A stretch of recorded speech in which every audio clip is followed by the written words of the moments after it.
The jungle was already awake when the base began to stir. A slow mist pressed against the corrugated roofs, and the air moved thick as breath between trees that had listened to too many wars.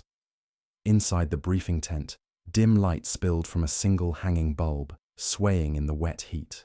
The soldiers sat in quiet rows, gear lined like patient animals, rifles cleaned to ritual perfection. The commander's tone was measured, professional, as he outlined Operation Echo, a standard sweep, a recovery mission, nothing unusual on paper. But beneath that steady cadence, something in the silence strained. Radios whispered softly on the table, catching fragments of signal that shouldn't have existed. The static carried shapes, half-formed syllables that reminded them of the missing team's call sign. Someone said they'd heard it again last night, clear as a voice standing right beside them. The commander paused, eyes unreadable, then continued as if nothing had been said. The frequency had been sealed 2 days ago. Everyone knew that. Outside, the jungle answered with the sound of cicadas, winding up like distant machinery. A fine layer of sweat coated every surface, men, metal, even the paper maps curling at the edges. The forest loomed at the perimeter, dark and patient, listening. As the soldiers rose and adjusted their straps, no one spoke. The mission had a shape, a goal, a schedule. But somewhere in the static, they stepped out of the perimeter wire just after sunrise, when the fog still clung to the roots like ghost skin. The air was thick enough to feel. It wrapped around their faces, soaked their sleeves, and softened the weight of their weapons. The first steps were slow, deliberate, not from fear, but from respect. Every man in the line knew that jungles could hear. They didn't speak, only nodded, communicating through the rhythm of breath and the quiet click of metal. Boots sank into soft mud. The scent of rot and wet leaves mixed with the iron tang of their gear.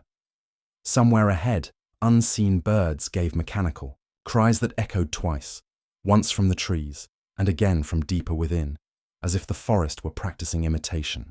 A radio crackled briefly, too soft for words. The point man raised a hand and froze. Every sound seemed to fold inward. Through his headset came a whisper, coordinates, calm and precise. They matched the last transmission from the missing recon team. He checked his map twice. Impossible.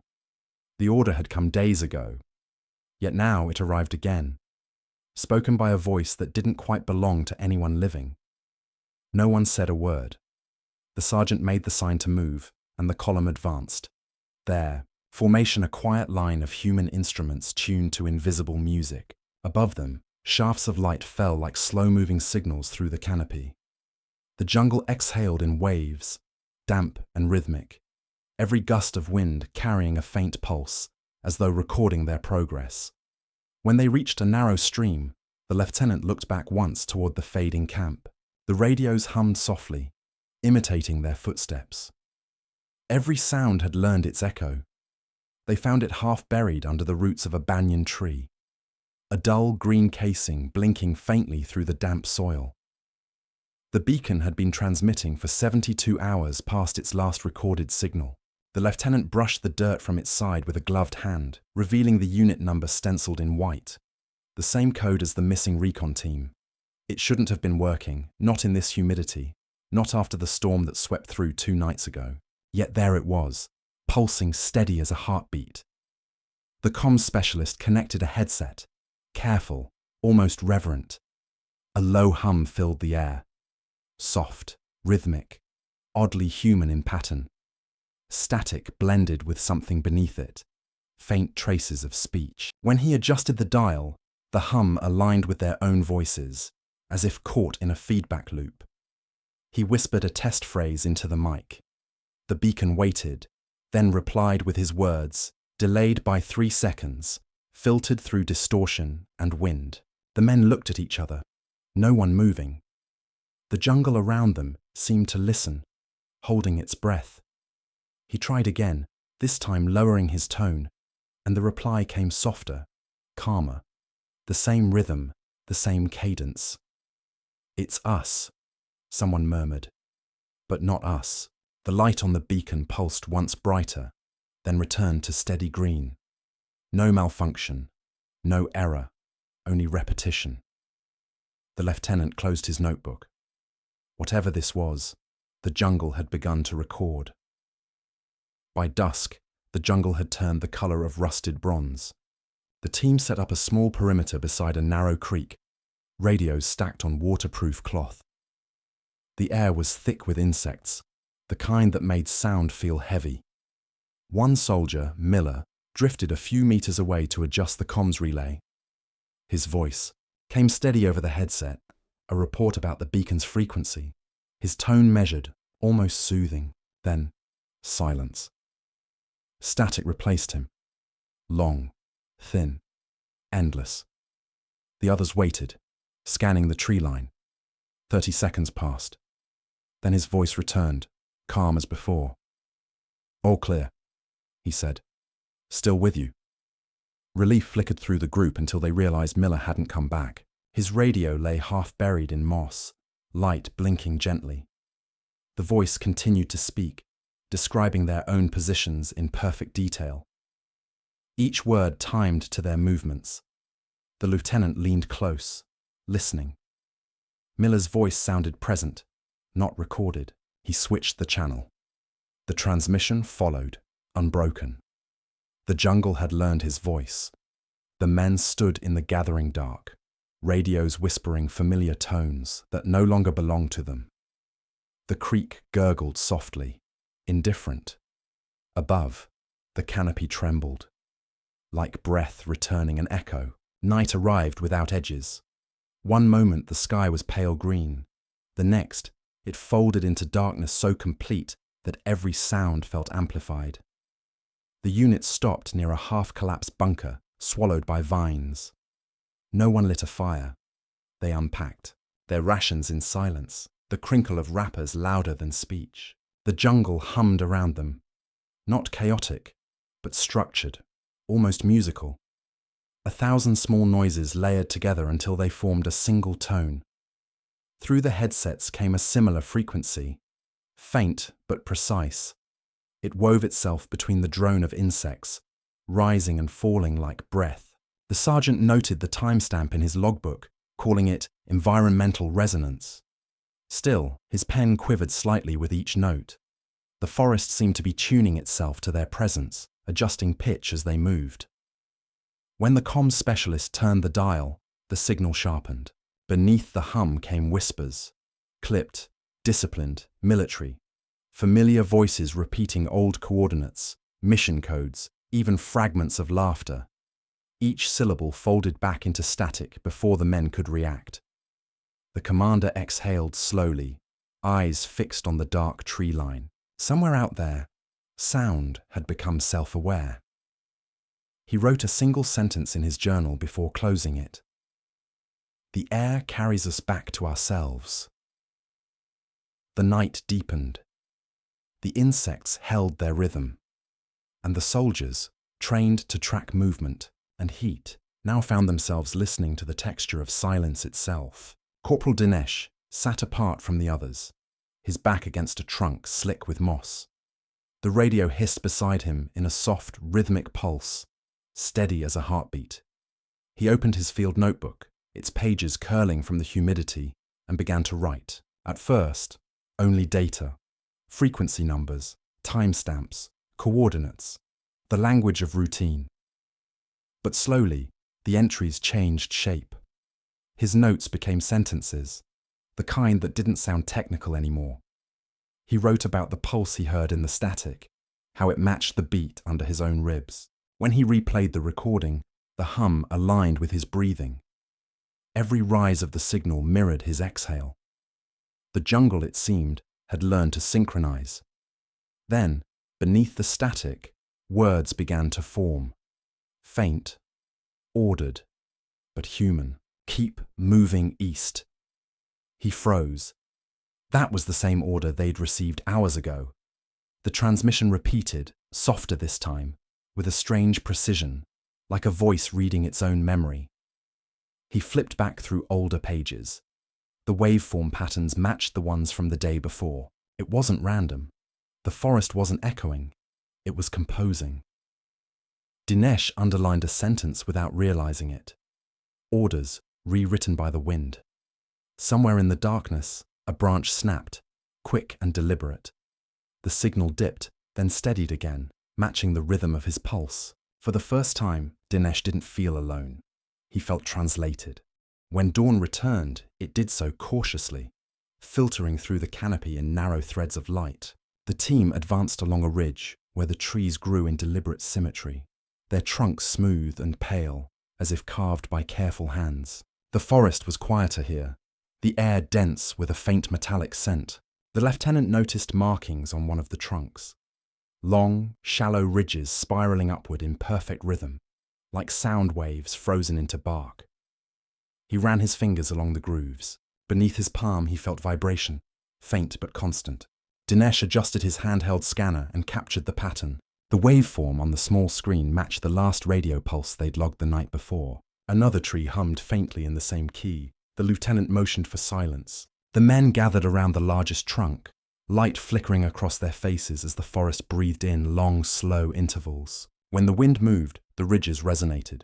The tone was low, almost human, carrying cadence but no words. Still, everyone understood it wasn't random. Then, without warning, the lieutenant's radio flickered to life. A single word came through, his name. Perfect pronunciation. Calm.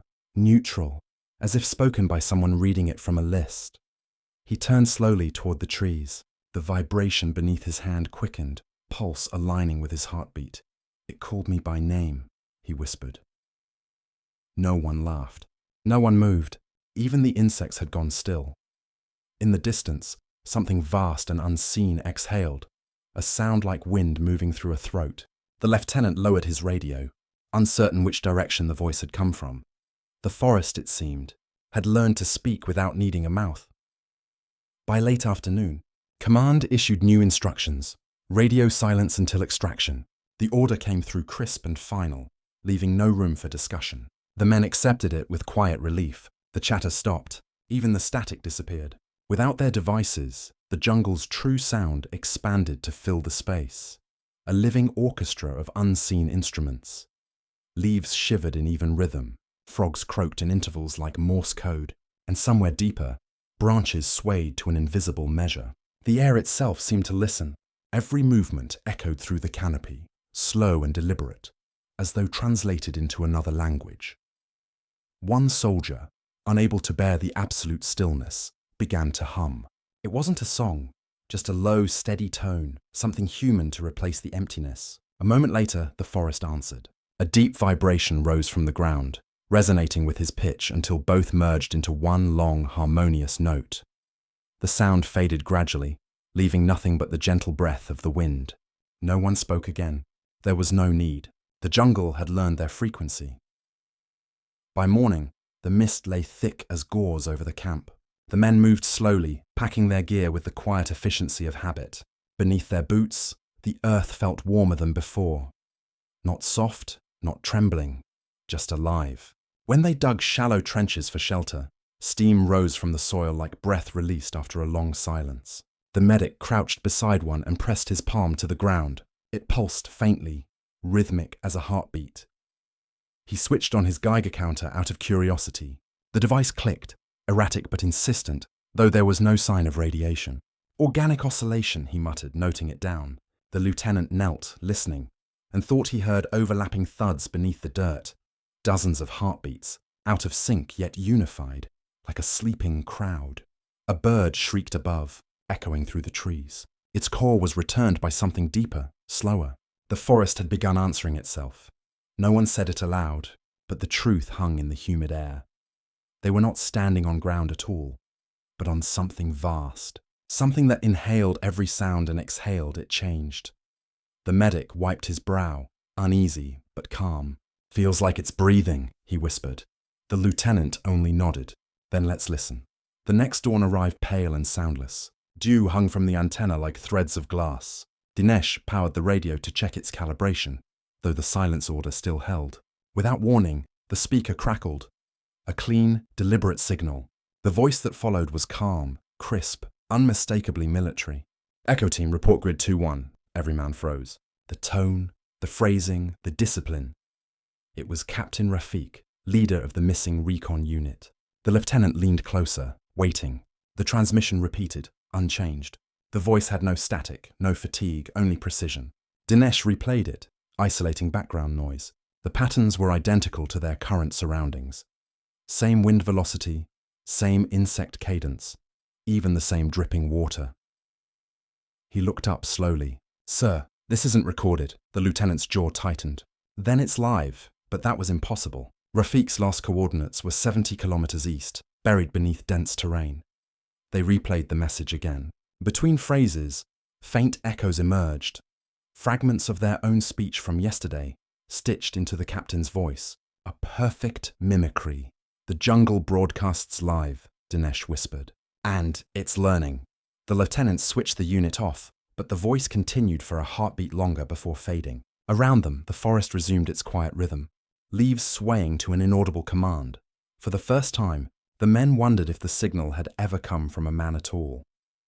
By noon, the light filtered through the canopy in sheets of green glass. The soldiers halted beside a stream that shouldn't have existed.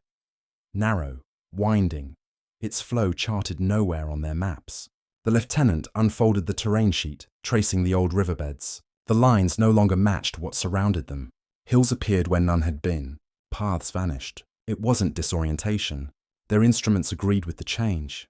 GPS confirmed their coordinates, yet the geography had rewritten itself. One of the privates fired a flare into the trees to mark position.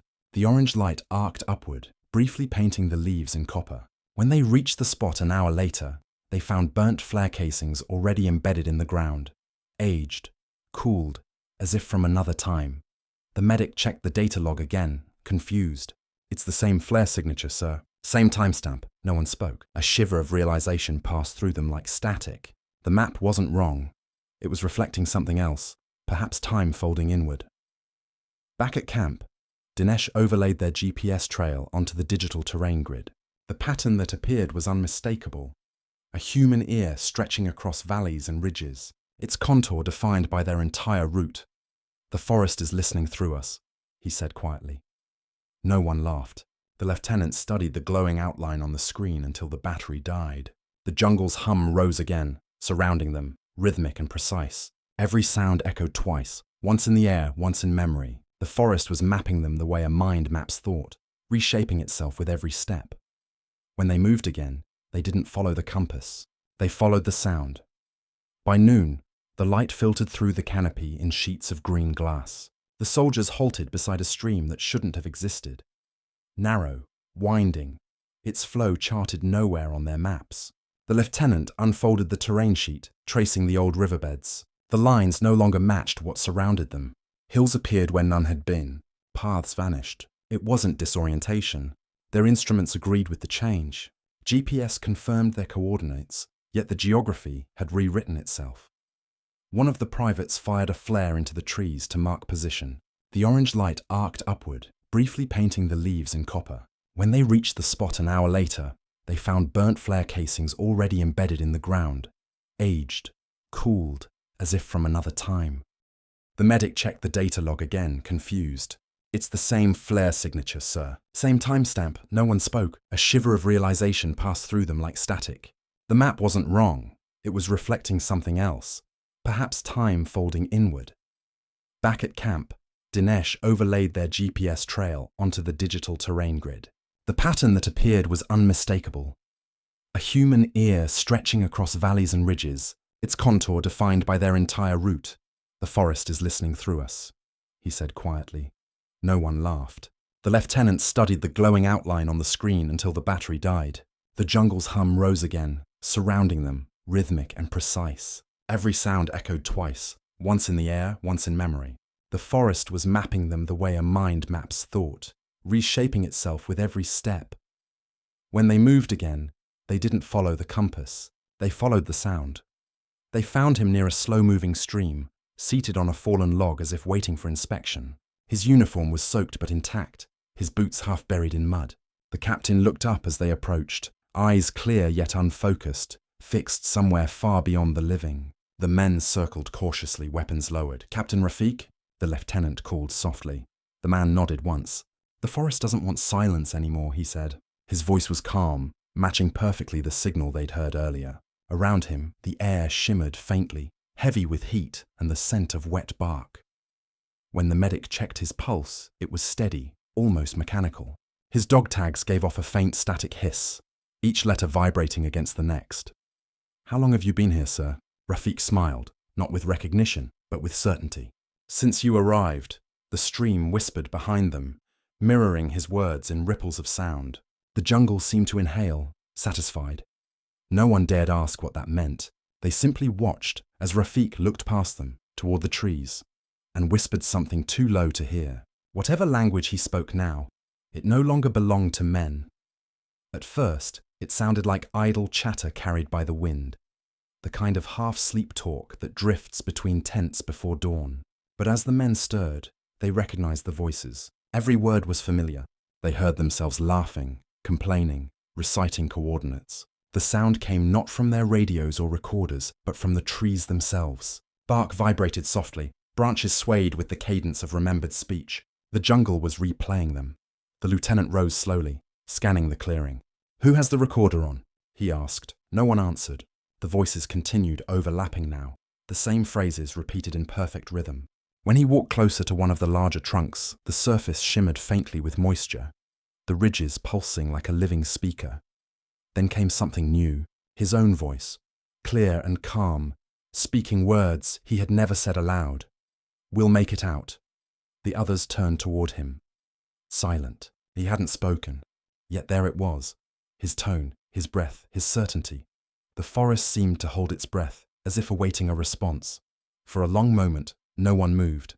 The playback faded slowly, blending into the rustle of leaves. What remained was only the feeling of being overheard by something that remembered them better than they remembered themselves. That night, long after the camp had gone still, the lieutenant sat beside the dim glow of a lantern and turned his recorder on.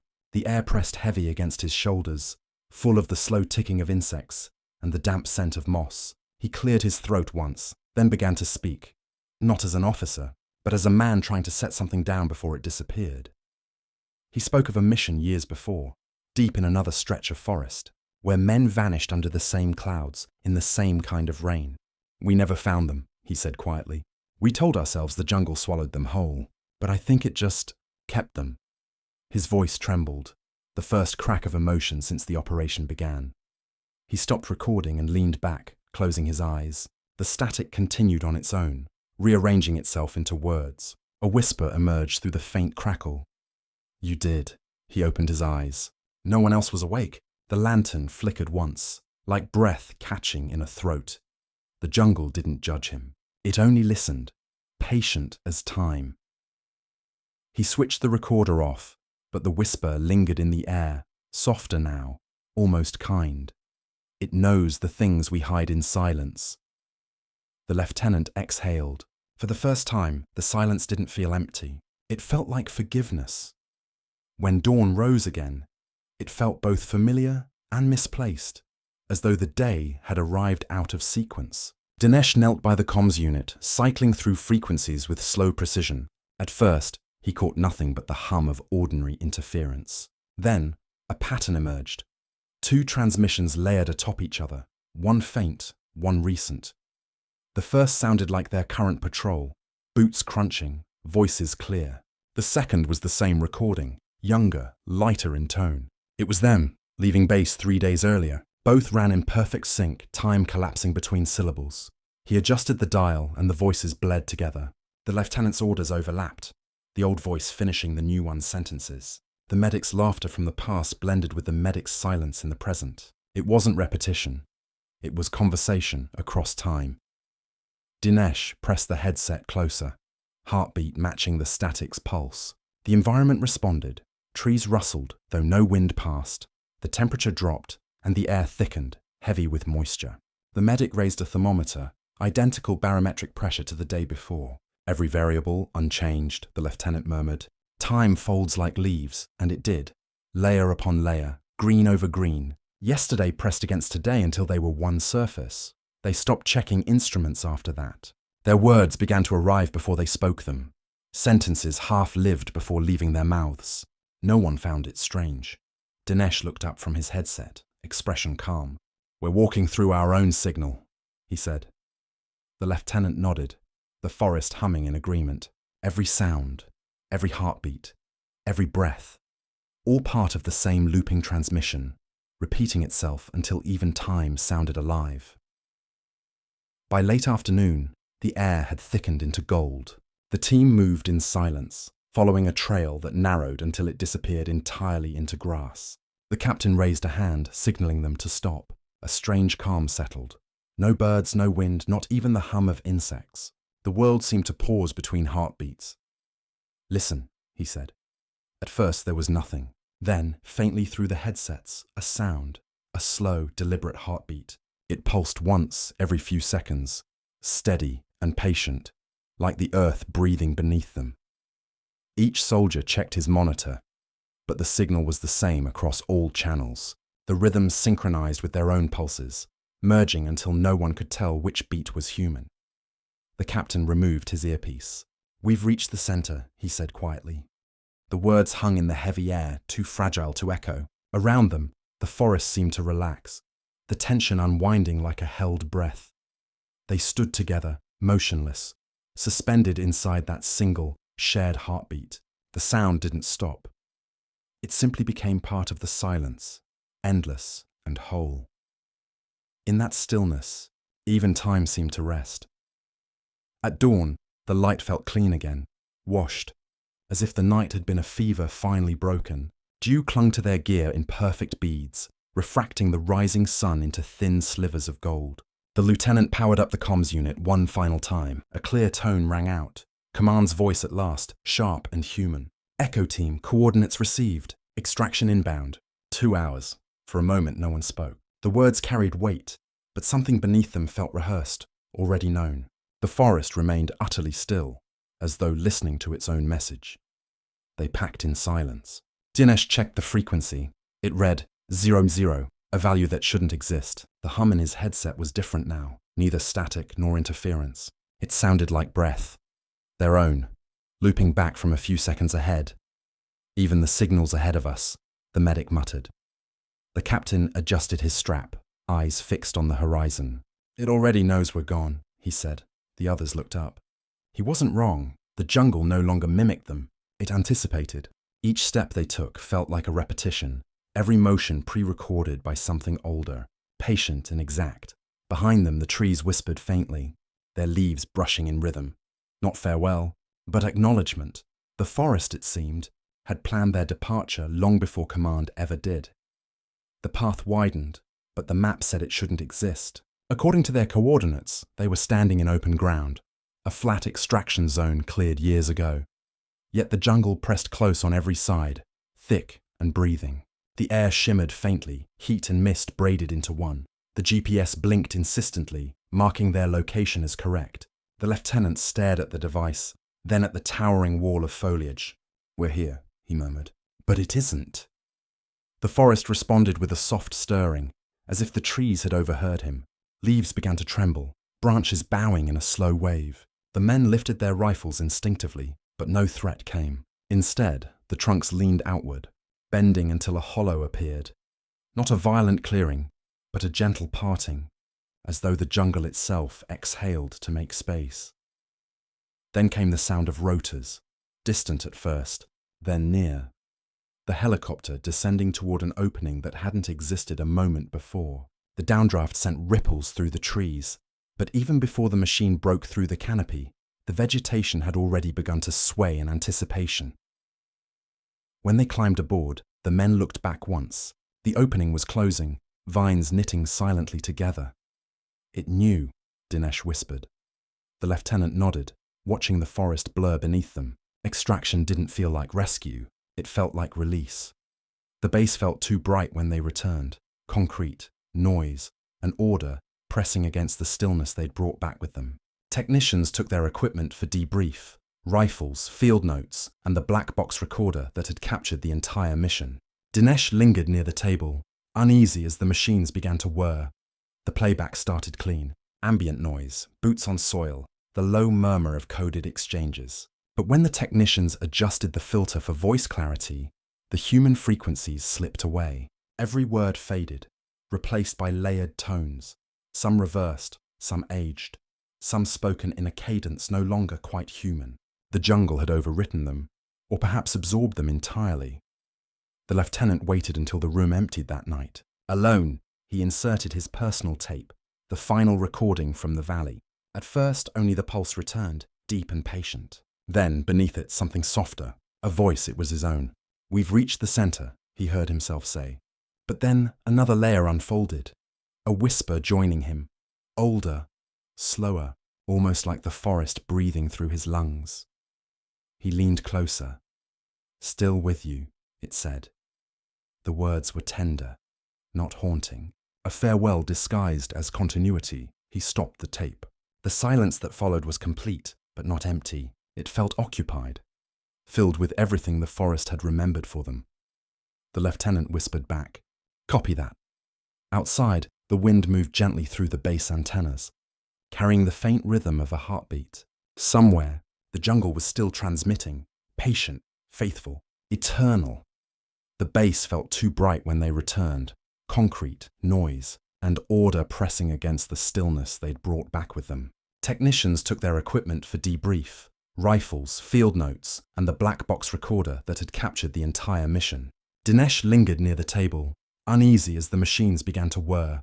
The playback started clean. Ambient noise, boots on soil, the low murmur of coded exchanges. But when the technicians adjusted the filter for voice clarity, the human frequencies slipped away. Every word faded, replaced by layered tones, some reversed, some aged, some spoken in a cadence no longer quite human.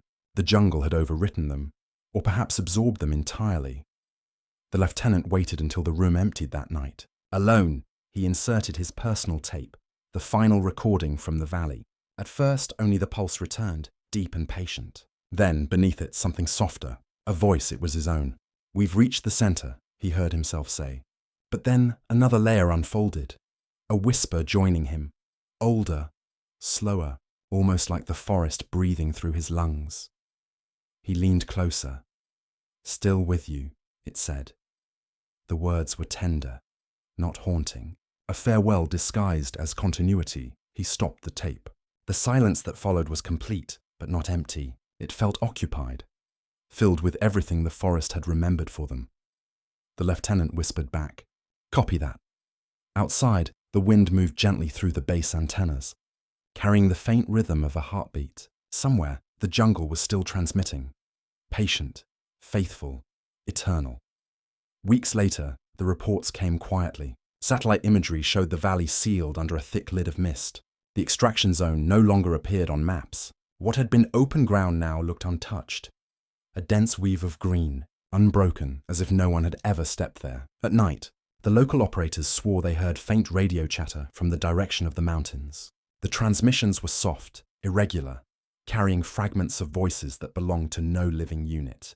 Each message ended the same way, a low, pulsing hum, slow as a heartbeat. The lieutenant listened once, through an old receiver kept on his desk.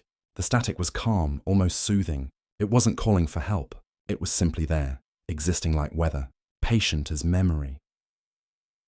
He closed his notebook for the final time and looked out toward the tree line far beyond the perimeter lights.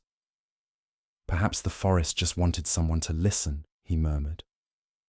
Outside, rain began to fall, steady, unbroken. The jungle breathed beneath it, vast and unhurried. Some frequencies never stopped transmitting. Some silences, once awakened, never sleep again.